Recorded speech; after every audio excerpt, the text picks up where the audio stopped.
Good day everyone. I'll be presenting my Android application that integrates Google Maps and shows the user current location. This project is part of our activity on Google Maps API integration, where we learn how to display a map, request location, permissions, and show real-time coordinates. So, my maps is called Maps app. When the app starts, it loads a Google map showing a default location, which is this, Manila, Philippines.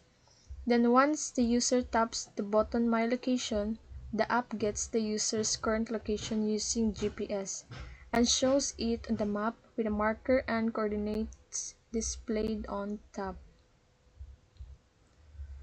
And in my layout file, I use relative layout. Inside it, naitulog ka main components kani support map fragment. This is the container where the Google map displayed. And kani button labeled as My Location. This one triggers the app to get the current location when click. And also this one, text view. This shows the latitude and longitude coordinates of the user's location. The design is simple but functional. The map takes the whole screen, the bottom is at the bottom center, and the coordinates appear sa taas. And for my Java code,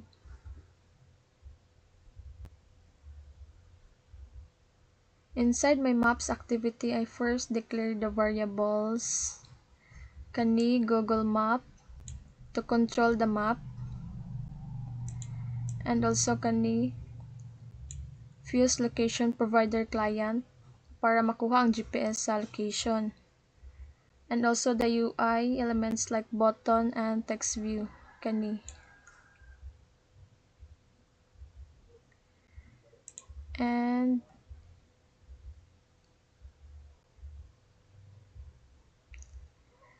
adding a part on create method, I initialized these variables and connected the map fragment using this. This means once the map is ready, it will trigger the onMapReady function. And also adding a part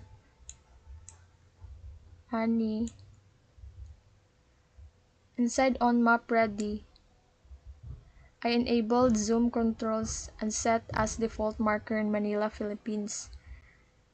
Then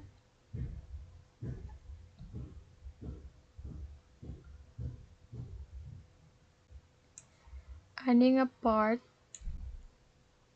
then I called the check location permission method para verify ang app has permission to access location. And also if the permission is granted, it calls enable my location, which turns on the blue my location button on the map and automatically gets the current coordinates.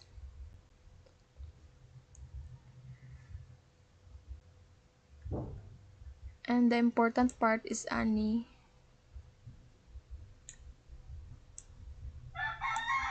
a part, get current location function. Here the app uses Fuse Location Provider Client to get the last known location.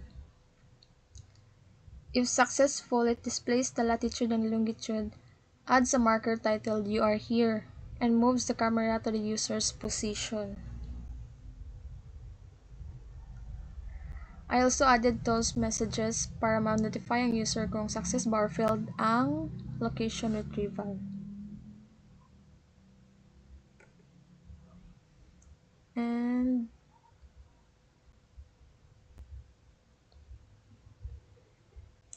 And adding a part sa last part, we need to request location access at runtime.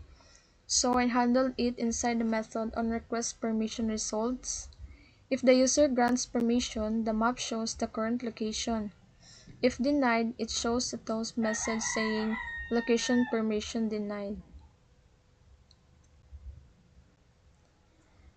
And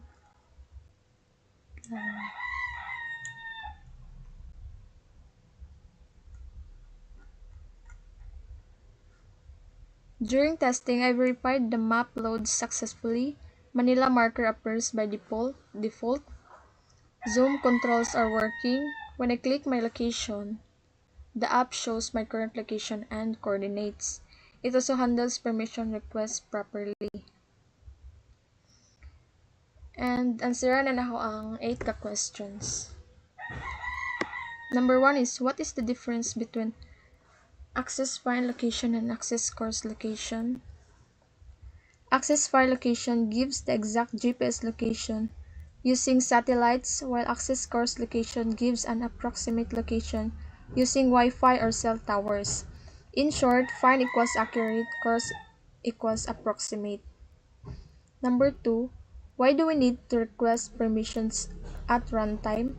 Because starting from Android 6.0 Marshmallow, sensitive permissions like location must be asked while the app is running, not just in the manifest.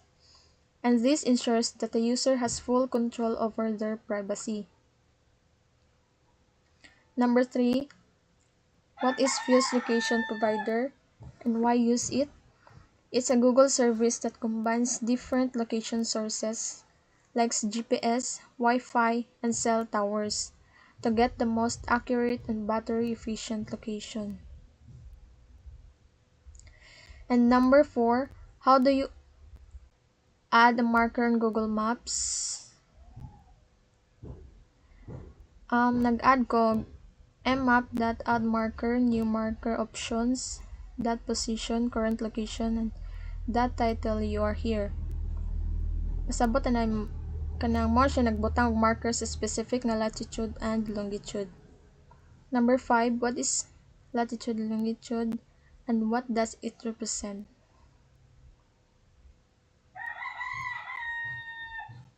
Class that stores latitude and longitude coordinates. It represents a specific point on Earth. And number 6, how do you move the camera to a specific location? I use mmap.moveCamera, camera update factory, new latitude, longitude, zoom, location, zoom level 1. Pasabot is, this moves and zooms the map view to the target coordinates. And number 7, what happens if location permission is denied? If denied, the app cannot access GPS data. So, the map will only show the default location. It also displays a message telling the user that location permission is required. Number 8, last, how do you enable zoom controls on the map?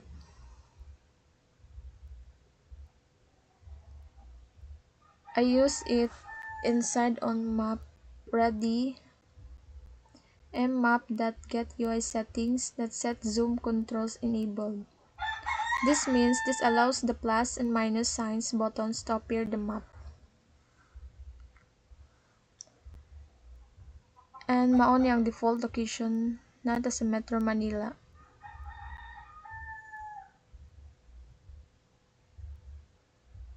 That's all.